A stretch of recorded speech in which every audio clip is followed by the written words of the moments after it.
लेने दो नाज़ुक होठों को, छू लेने दो नाज़ुक होठों को, कुछ नहीं ये जाम है ये छू लेने दो. Welcome dear viewer, today my content is about Mohammed Rafi Saab songs and different version, different songs. Hindi Geet Sangeet on those times 1960s. After different song, different films giving to informations. दोस्तों मोहम्मद रफ़ी साहब की कई ऐसी producers और directors भी उनकी fights होती रही, जिसमें बी आर चोपड़ा के साथ जो एक फिल्म्स थी जो उनकी लड़ाई हो गई थी, और लता मंगेशकर की भी जो 60s के दौर में लड़ाई हुई. कई लोग जो मोहम्मद रफ़ी साहब के साथ या तो जेलस थे या तो उसकी बात को समझते नहीं थे, क्योंकि Mohammad Rafi Sahab kind hearted merciful persons and good personality in those times. हर एक में जो अपनी ऐसी शिक्षा नहीं थी जो उसमें मोहम्मद रफ़ी साहब ने जो दिखाई, जिसमें ऐसी कलाकारी जो मोहम्मद रफ़ी साहब ने दोस्तों 1963 की जो हमने घटना आपको साझा करनी है, जो गुमराह फिल्म्स थी और जिसमें बी आर चोपड़ा ने जो गीत रवि साहब ने जो उस ज़माने में गीत तैयार की थे,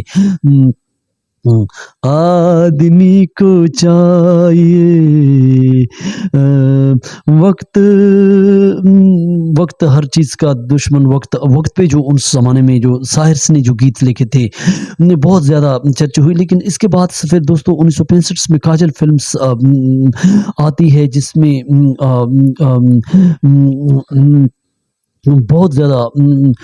वैजंती कुमार और कई ऐसे हीरो ने जो उसमें रोल्स दिया था. लेकिन उन गानों की हम बात करते हैं कि जिसमें शायद ने गीत लिखे थे, छू लेने दो नाजुक होठों को. लेकिन दोस्तों नगमा गाना जो उस ज़माने में इस गीत को जो शाहिर ने लिखा था और मोहम्मद रफ़ी साहब ने कुछ अलग अंदाज में गाया था, और जो एक मोहम्मद रफ़ी साहब की आवाज़ की जो भावना थी, जो गीत को वो समझकर गाते थे. लेकिन दोस्तों फिर शायर साहब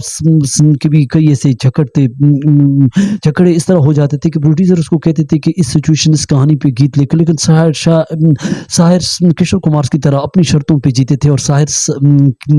बड़े बड़े प्रोड्यूसर और डायरेक्टरों से नहीं डरते थे. शायर लुधियानी ने एक फिल्म के लिए जो डबल रोल्स का गीत छू लेने दो नाजुक होठों को, ये और एक दूसरी फिल्म थी सपनों का महल, जो एक फिल्म थी जिसमें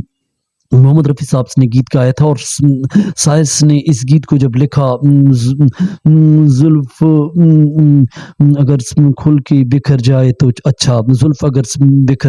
खुल के बिखर जाए तो अच्छा. अच्छा वर्ड्स जो प्रोड्यूसर और डायरेक्टरों के लिए एक मसला उस ज़माने में बन चुका था, जो उस ज़माने के लिए जो दोस्तों ये गीत के जो शब्द थे, शायर ने फिर अच्छा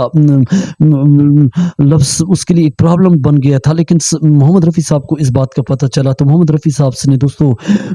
इसको 17 रीटेक्स में गाया, और तकरीबन 10 बार अलग गाया, और 17 बार इसको अच्छा वर्ड्स को, अगर आप सपनों का महल आप देख सकते हैं, जिसमें इस रिसर्च करके इस गीत को, ये जुल्फ अगर बिखर जाए तो अच्छा. दोस्तों ये दो शेर थे जो इस फिल्म को अगर आप यूट्यूब पे रिसर्च करके देख सकते हैं, ये जुल्फ अगर खुल जाए, तो ये दो शेर थे जिसको मोहम्मद रफ़ी साहब ने कितने मीठे अंदाज से गाया कि प्रोड्यूसर डायरेक्टर ने कहा कि आपका गाना कंप्लीट हो गया. और उस ज़माने में रवि साहब के फिल्म्स के लिए जो 17 रीटेक्स लिए थे शायर्स ने, और 7 बार इसने अच्छा वर्ड्स को अलग अंदाज में गाया. और ये दोस्तों उस ज़माने की हम बात कर रहे हैं जो जिस ज़माने में शायर लुधियानी ने जो गीत गाए थे, और जो बहुत ज़्यादा सुपर हिट हुई, और अच्छा वर्ड्स को इसने बहुत ही हसीन अंदाज में मोहम्मद रफ़ी साहब ने गाया. ये जो नामुकम्मल सॉन्ग्स था मोहम्मद रफ़ी साहब का, लेकिन इसको मोहम्मद रफ़ी साहब ने मुकम्मल गा के सुना दिया, जो गीत की भावना और गीत को आप समझ सकते हैं. दोस्तों हमारा चैनल सब्सक्राइब करें, छोटी बहुत आपको 60s के दौर की फिल्मों की थोड़ी जानकारी करेंगे.